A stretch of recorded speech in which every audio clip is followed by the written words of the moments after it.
These acrobatic swimmers defy physics and see things invisible to humans. Considered one of nature's friendliest mammals, they also have a vicious mean streak. The ultimate guide to dolphins is next on Wild Discovery.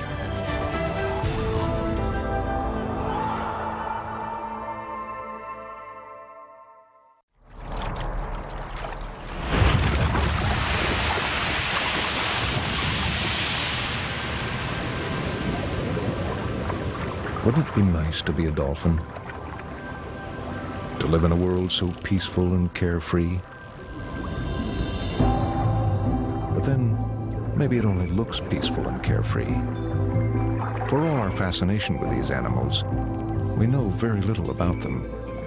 Because until recently, studying wild dolphins was about as easy as studying an animal that lives on Mars.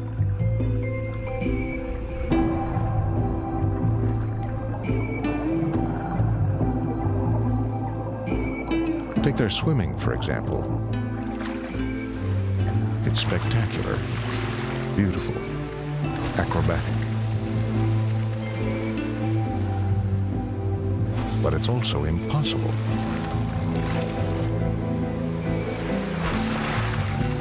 At least, that's what physics seems to say.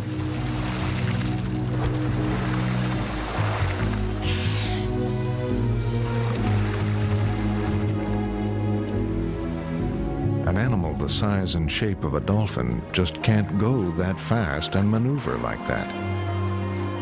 Some theories about how dolphins do it have verged on the mystical. Maybe their body heat changes the viscosity of the water. Or maybe their shape channels the water in some special but unknown way. Some species can swim for hours on end at speeds of up to 25 miles an hour, with bursts reaching 35.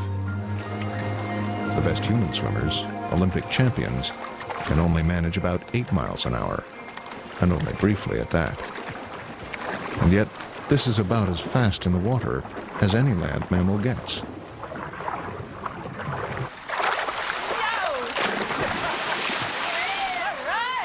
Terry Williams, an animal physiologist at the University of California, Santa Cruz, is trying to find out what makes dolphins so athletic. She and her team are testing the power and stamina of two captive-born bottlenose dolphins. This one is Primo. He'll swim against a load cell, a force-sensitive disc fixed to the wall of the pool. It measures the pressure he exerts. I want you to give me a reading of the load every 2 seconds, all right? Sounds good. The hood over Primo's blowhole will gauge his oxygen input and carbon dioxide output. Primo's trainer, Billy, keeps him swimming at a steady rate while he listens to a readout of Primo's pushing power. 72, 72, 72, 72, 65, 65, 65, 65. The reason we're doing the load cell experiments is just to find out what kind of an athlete bottlenose dolphins are. We know that dolphins can swim maybe 5 times faster than our best human Olympic swimmer, and we don't know how they do it. So what we're trying to find out is basically all the bits and pieces that make up a great swimming athlete. 42, 61, 62, 62. Good job, Primo. 75. Good. 75, 80. What they're measuring is the dolphin's so-called cost of transport. That's how much energy it takes to move an animal of a given weight a given distance. Good boy. The team has discovered that of all the costs of transport ever measured, the lowest is a dolphin's. In other words, as far as anyone knows, it's the world's most effortless swimmer. Terry measures people's efforts, too. These are the university's speed swimmers. They're being used as a yardstick to see just how efficient dolphins are. They're not a patch on a dolphin, of course. But when dolphins are compared to other sea animals, sharks, say, they're not that much more efficient, which means that the difference must lie in some special dolphin tricks and shortcuts.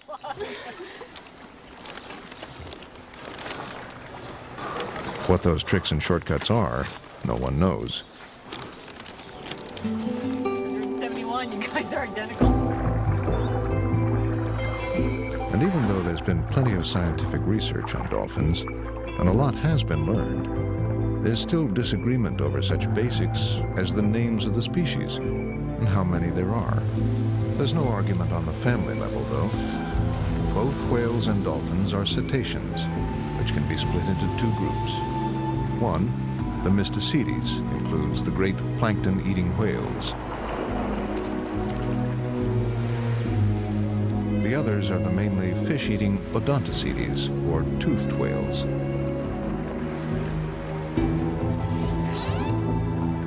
This group includes all 40 species of dolphins, from the acrobatic dusky dolphin to the spectacular spinner, to the beautiful spotted dolphin,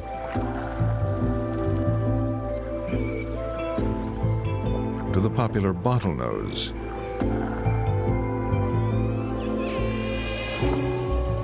and the powerful orca, or killer whale. Not a whale at all, but by far the largest member of the dolphin family. In fact, there are several dolphins with whale as part of their name. They are also sometimes called blackfish, which is even more misleading, since not all are black, and of course, none are fish. Dolphins come in all shapes, sizes, and colors.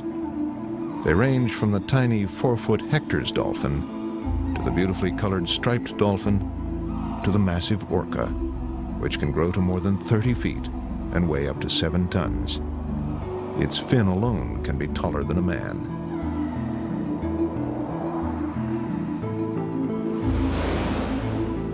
Slightly different in shape are the 6 species of porpoise.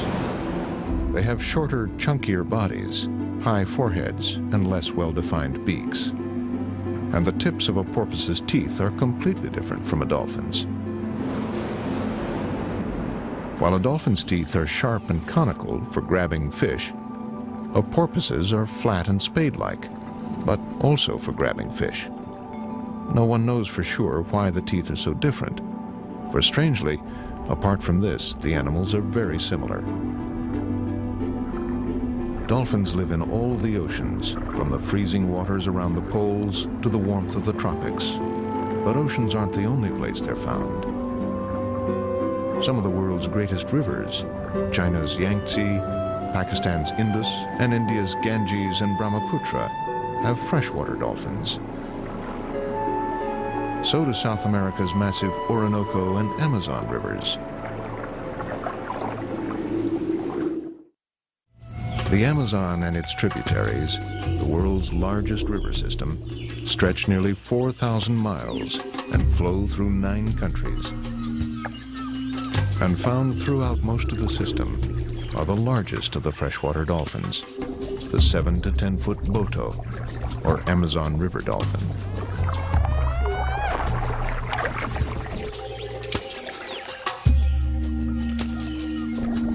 This is a mother with a large calf that hasn't yet quite mastered catching fish. It's a skill that the youngster spends most of its first year learning. The forests in this region flood every year, and botos swim up among the trees. As an aid to maneuvering, they have a very flexible neck and flippers. Evolution molds animals' bodies to fit like cogs into their environment. And dolphins are descended from creatures that have been through fundamental remoldings twice. Once, all life was in the oceans. Then, plants, insects, and finally vertebrates came to live on land and breathe air. So the dolphin's ancestors evolved over hundreds of millions of years into mammals, into what are now called mesonychids. They looked like wolves, but were more closely related to cows and deer.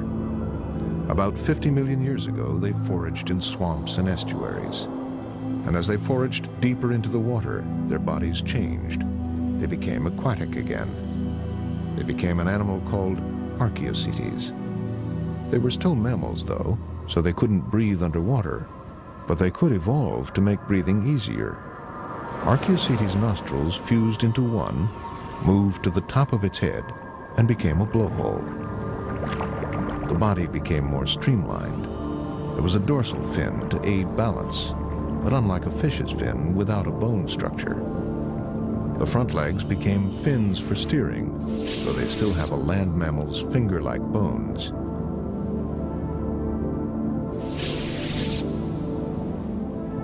But there was no need for the back legs to turn into anything at all, and so they disappeared, although some dolphins still have some loose leg bones unconnected to the rest of the skeleton. And the rest of the skeleton has made its changes too. The vertebrae are very loosely connected and padded with fibrous discs, which makes the whole backbone almost as sinuous as a whip. The neck vertebrae, though, are fused together, and they're the whip's handle. Huge muscles have developed, running the full length of the skeleton. These muscles in a land mammal would be used mainly to hold its body up, but in the weightless underwater world, dolphins can use them all for swimming. Hair has been lost, and a thick layer of blubber has been gained. Since water drains heat off a body far faster than air, the extra insulation was important. The skin is ultra-smooth and is part of the general streamlining. And for swimming, a large, strong tail, horizontally flattened instead of vertically as a fish's tail is. But stamina and power aren't all that dolphins have developed. Their senses have adapted to water too, in ways that no fish ever managed. First, they simply had to be able to see accurately. We land animals are used to seeing in air, but have problems focusing underwater. The only way we can do it is to wear goggles, which maintain above-water conditions by trapping air around our eyes. Dolphins have developed their own goggle effect. Elastic lenses that expand and contract to let them focus both above water and below it. They also have special glands that protect their eyes from salt water, which is an adaptation that river dolphins, of course, didn't have to make. India, the Ganges. It isn't salty, but it's just about everything else. It's certainly muddy, with only a few inches of visibility. And the dolphins here don't have any lenses on their eyes at all, and can probably just see light and dark.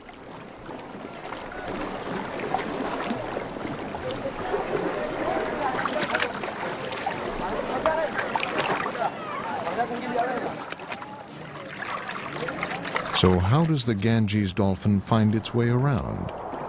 How does it find the fish that it eats?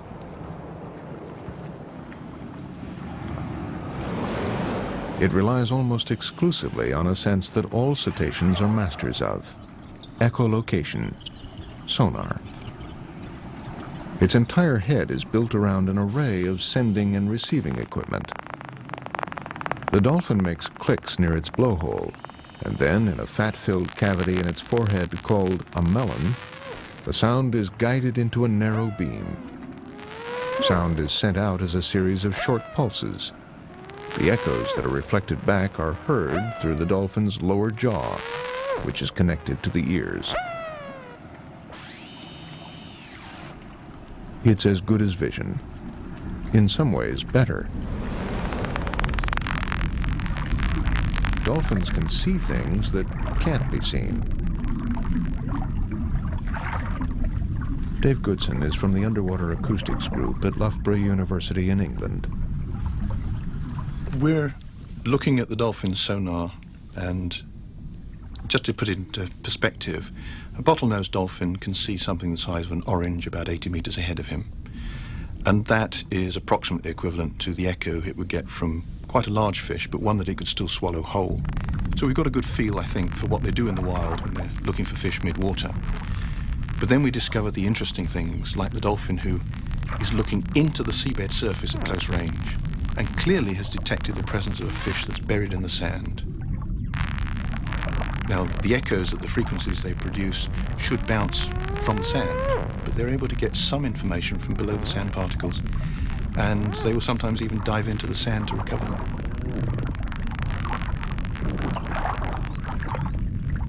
If dolphin sonar seems sophisticated, it's because the animals have had 20 million years to adapt and perfect it. But it's the sensitivity and accuracy of dolphin sonar that fascinates scientists. And it's the receiving equipment that seems most sophisticated. As a sonar engineer rather than a biologist, Dave has investigated the dolphin as a sonar system. And it's the lower jaw, the teeth in particular, that's been given the most scrutiny. The interesting thing about this is that the spacing between these teeth is actually the same all the way along the jaw. Now that seems a little strange, but it also makes sense because this is about one wavelength apart in seawater at the highest frequency these animals operate. So the question comes to mind is, are the teeth playing some part in echo reception? Dave believes that the teeth are acting in an array, like a TV antenna. But to be able to sense direction, one array has to be offset against the other. And that's exactly what the dolphins have done. One side of a set of teeth is pitched precisely half a tooth space further forward than the other. This means the echoes from a target arrive on one side sooner than the other, and the dolphin's brain can immediately compute an exact position. Actually, echolocation is less like vision and more like touch. Touch itself is also an important sense for dolphins. They use it to both identify unfamiliar objects and for social interactions. They use their flippers, dorsal fin, beak, and tongue to investigate their surroundings. Males sometimes even use their penis. Sex, in fact, is often used for more than just reproduction. It's vital for establishing and reaffirming relationships within a group. A lot of time is spent in sex play, and in a day, one dolphin might copulate with several partners. Orcas are no different from other dolphins in this respect.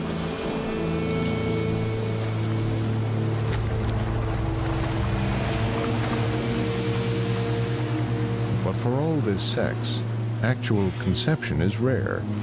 It happens only once every 2 or 3 years. This means that male competition for females in heat can be intense. They perform leaping, making, caressing for several hours before mating. Gestation periods vary among species, but tend to be about 10 months. The calf is born 1 to a pregnancy, and unlike any other mammal, tail first.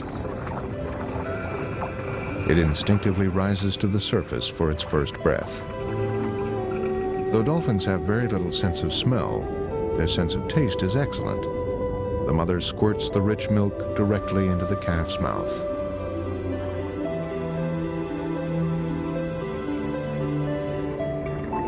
The mother and calf will be together for 2 or 3 years.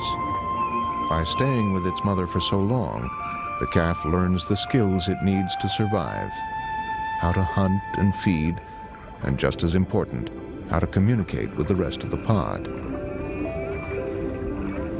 The highly social dolphins need to understand each other, and they've evolved complex languages. There are claims that dolphins are as intelligent as humans, if not more so.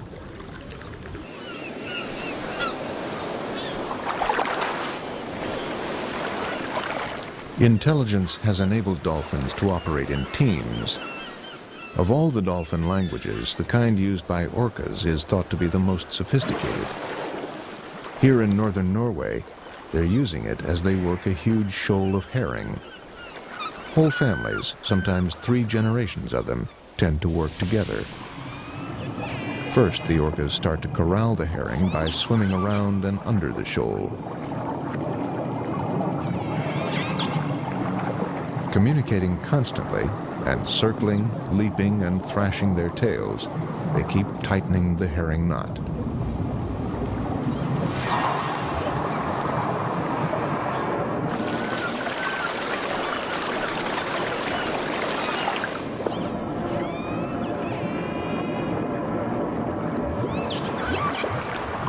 They flash their white bellies, concentrating the ball further.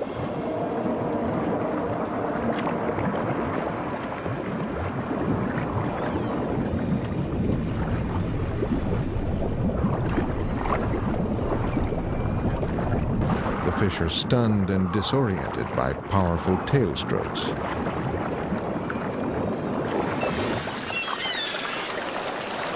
And then they're scooped up.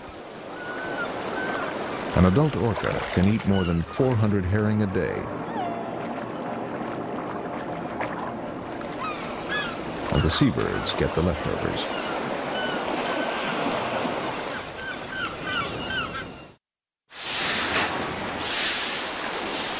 Western Canada. The Johnstone Strait near Vancouver Island. All kinds of migrating fish are channeled through here, providing a living for families of orcas that have been established in the strait for centuries. They hunt by traveling in a line through the murky water, using their sonar to search for, in this case, this season's salmon.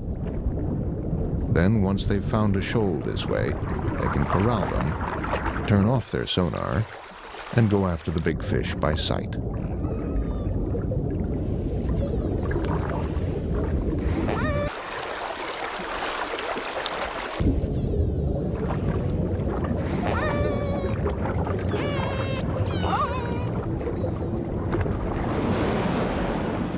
Orcas and other dolphins don't have saliva to break food down before digestion in the stomach. Instead, the stomach just goes ahead and processes large chunks of food. In fact, both whales and dolphins have two stomachs, the same as cows and other land herbivores, which is another clue to their evolution.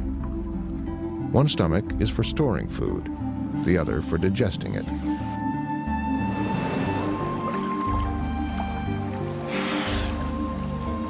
This means that orcas can eat a lot while food's available, and then transfer it bit by bit to their second stomach at their leisure.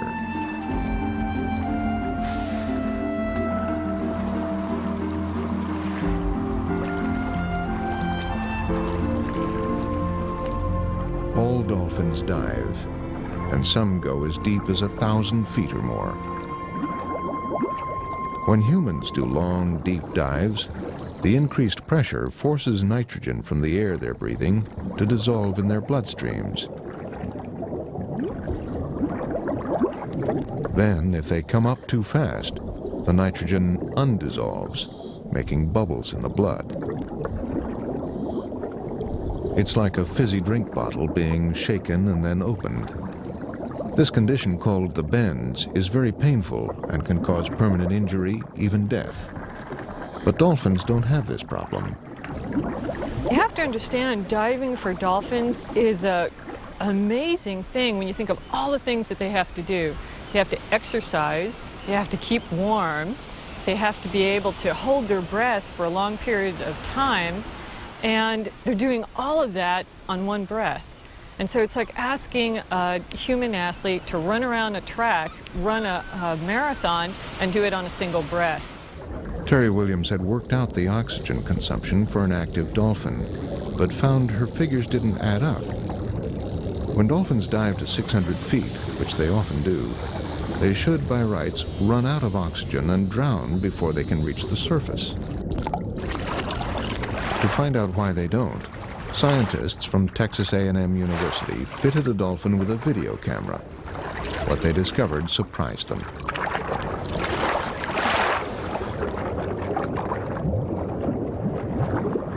Up until these experiments, it had been assumed reasonably that dolphins dive by swimming, but it turns out that they don't.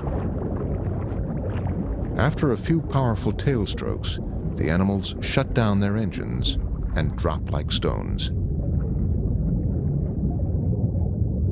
As the water pressure increases, the flexible rib cage and lungs collapse, making the animal smaller and less buoyant. At the bottom of a deep dive, the heart races and the dolphin makes a few strokes for the surface.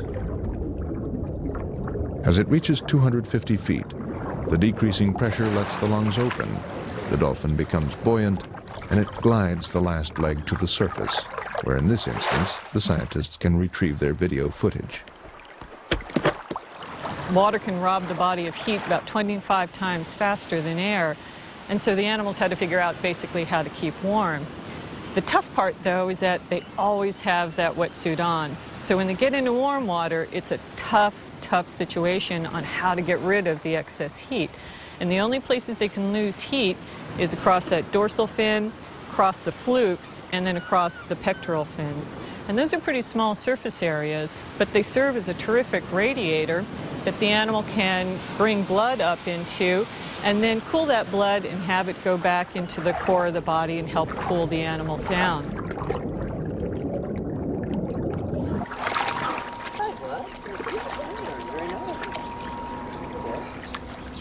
Terry and her team at Santa Cruz have run experiments both in the wild and at the pool to measure dolphins' body temperatures. 0.3, 0.3. Okay, let's take that one. I'll move the dorsal fin. 0.0, 0.1, 0.2, 0.2, 0.4, 0.5. What they've discovered by using heat sensors and thermal imaging cameras is that dolphins wait until they surface before rapidly pumping their hot blood to their tails and fins to be cooled.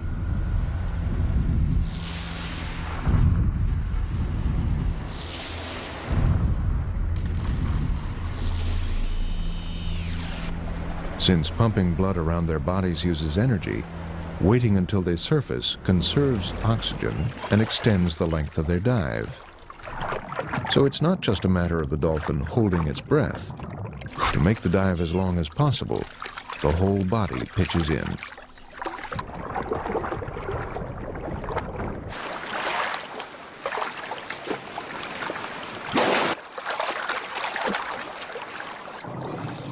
And when it comes to communication, the whole body also pitches in. Jaw snapping sends messages, and often what looks like a friendly grin is in fact a threat. Swimming upside down and twisting in a corkscrew movement reinforces the general mood. When a dolphin is angry, it arches its body, opens its mouth, claps its jaws loudly, and performs tail flaps and loud squawks. Research has shown that dolphins aren't always the peaceful, altruistic beings people think they are. There's a dark side to the smiling dolphin. Until recently, sharks were thought to be the dolphin's only enemy. But dolphins can sometimes give as good as they get, ganging up to drive them away.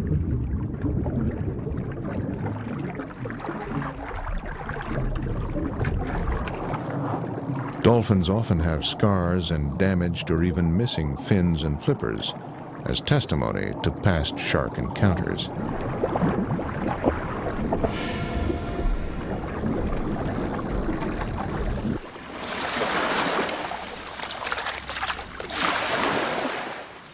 In Scotland recently, there have been deaths of cetaceans that have nothing to do with sharks.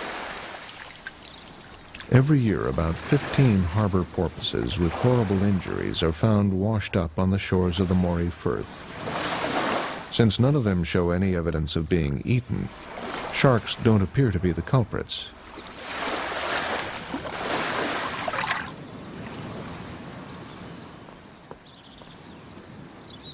Many porpoise bodies are turned over to the Scottish Agriculture Centre and investigated by veterinary pathologist Tony Patterson. This particular porpoise was found in the Moray Firth, and over the last few years we found that almost 60% of the porpoises from that area have been killed by bottlenose dolphins.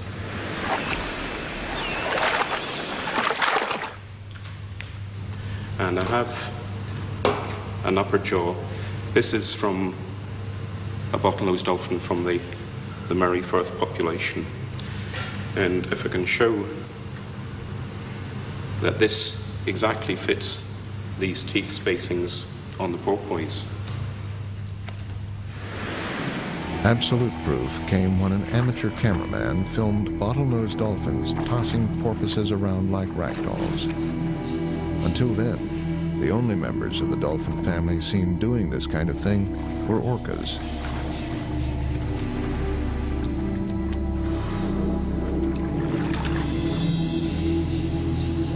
Discovered more recently is since 1992 we have had 5 young bottlenose dolphins in their first year of life with injuries identical to those we see in the porpoises, including rake marks. We don't know the behavioral reasons for the attacks on the young bottlenose dolphins by the adults. We don't know at the moment whether it's males or females that are carrying out the attacks. My personal feeling is that it's probably more likely to be males. And if that's the case, a possible explanation is that it may be analogous to where a male lion comes into pride. It will kill the offspring to bring those females back into estrus so it can mate with them. And that's a plausible explanation, I feel, what might be happening in the bottlenose dolphins. But the number of dolphins killed by sharks or other dolphins is nothing compared to the number killed by humans. These are tuna in the Pacific chasing smaller fish.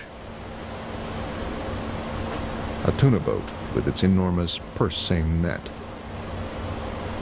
And dolphins that were chasing the same fish the tuna were chasing are now caught in the same net. Every year, thousands of dolphins die this way, just as they die in other kinds of nets, or are killed because they damage fishing gear or simply scare away fish.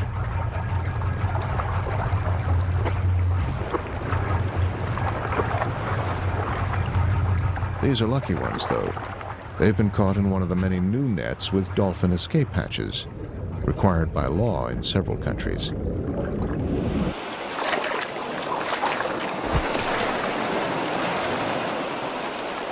And dolphins sometimes seem to kill themselves.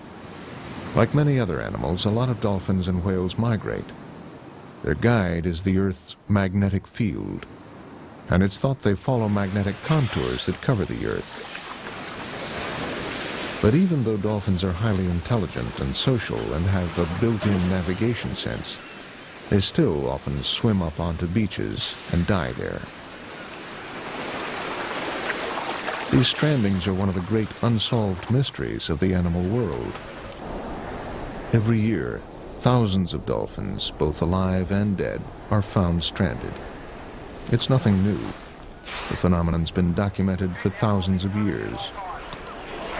It's distressing, though, to people who come to help, especially when many of the animals seem to be perfectly healthy.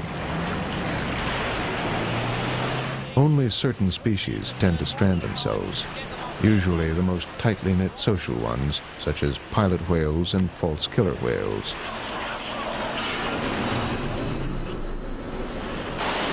One theory is that the social bonds between the members of a group can be so strong that if one individual strands itself, the others follow.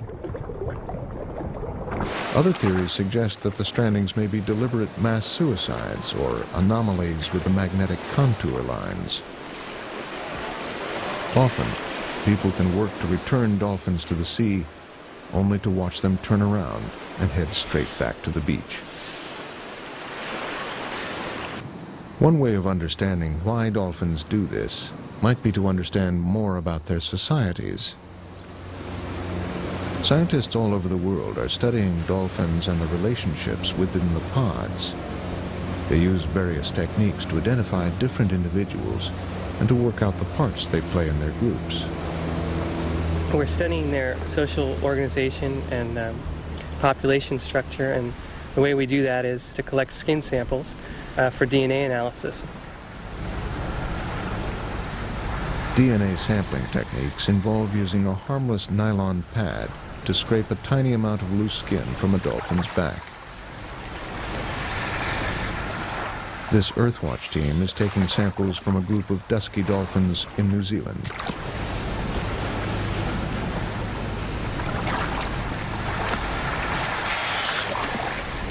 It's a very healthy population. There's a lot of genetic diversity there. So that's a good sign that these dolphins are doing quite well. As far as photo ID goes, we take pictures of their dorsal fins. The skin on the dorsal fin on the trailing edge is quite thin and sort of tears and tatters readily. It occurs naturally and leaves these natural marks that we can use for identifying individuals, and we can track them over time with these photographs.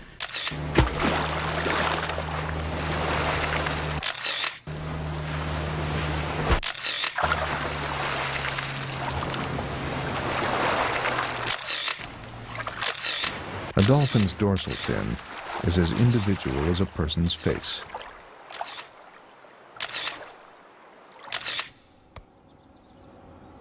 And the process of logging them is as painstaking as keeping records of human fingerprints. The photos have to be cataloged and converted into stacks of hand-drawn outlines, but they enable the scientists to follow individuals and record migration routes and family pod sizes. Intelligence helps make dolphins highly social animals, but as in any society, there tend to be individuals that are different, loners that seem to want to be sociable with species other than their own. Over the years, many of these solitary dolphins have turned toward humans and become known as friendly dolphins. New Zealand has had more than its fair share of friendlies, including a celebrity called Oppo, who swam with bathers in 1955.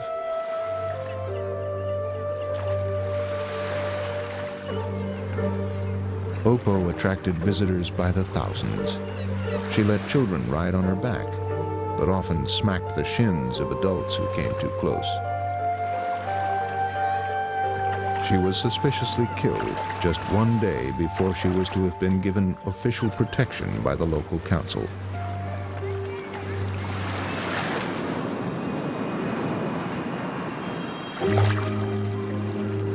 Europe has had a good population of friendlies too, especially off the coasts of Cornwall and Ireland. Fungi, a lone male bottlenose dolphin, resides in a bay near Dingle on the Irish west coast, where people flock from all over the world year after year to see and swim with him.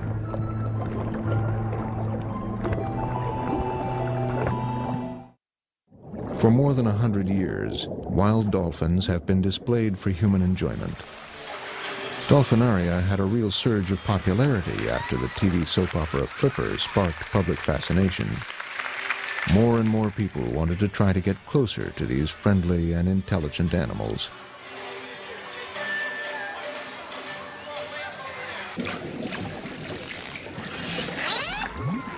Dolphins are good crowd pullers, and every year dolphinaria are visited by more than 20 million people in the U.S. alone.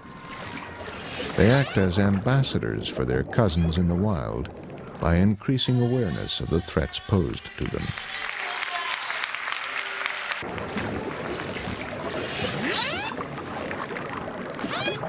Dolphinaria have also provided the chance for long-term, close-up studies of dolphins.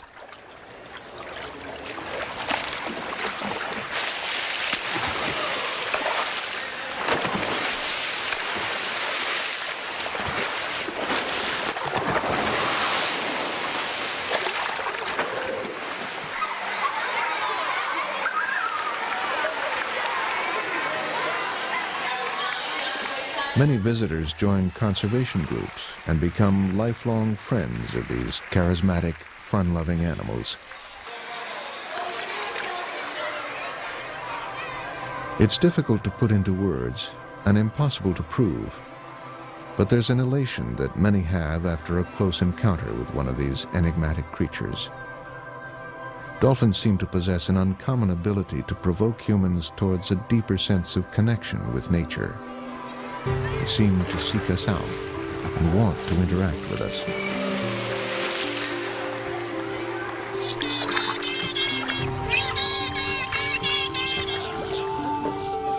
It's this interest of them in us that's been used by therapists around the world to help with the rehabilitation of disabled people, mainly children.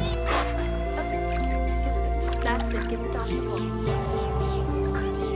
Because of the power of this unique interaction, dolphins have been used as a treatment for disorders that conventional medicine can't cure.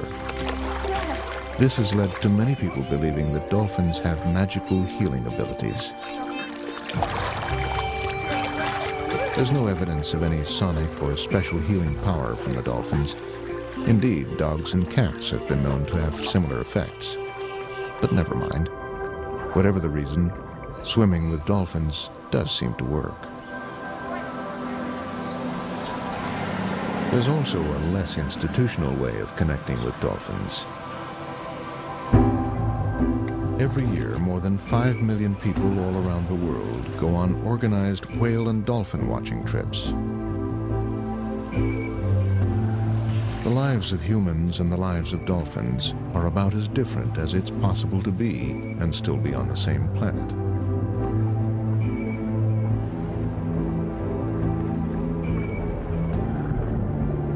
But getting even an inkling of a dolphin's life is an experience that stays with people forever.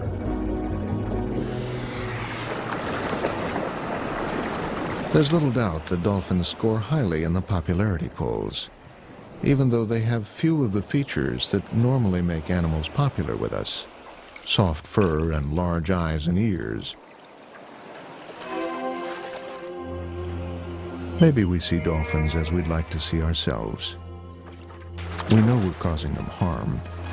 So much harm, in fact, that the very existence of some species is under threat.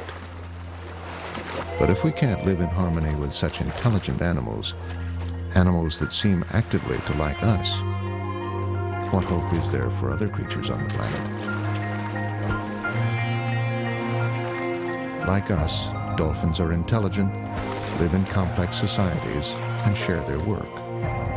They are wild animals, and do wild animal things, such as fight each other for dominance and kill to eat. But then, so do we. Whatever their faults, there's no doubt there's something very special about dolphins. It's a feeling that anyone who's had a close encounter with these beautiful creatures won't be able to explain. But the experience will stay with them for the rest of their lives.